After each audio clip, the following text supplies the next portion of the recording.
चारगो के पोसती हमी दूधवा पियाई के।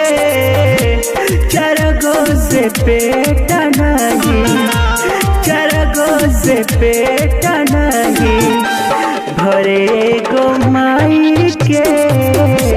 चारगो से पेट नहीं भरे गो माई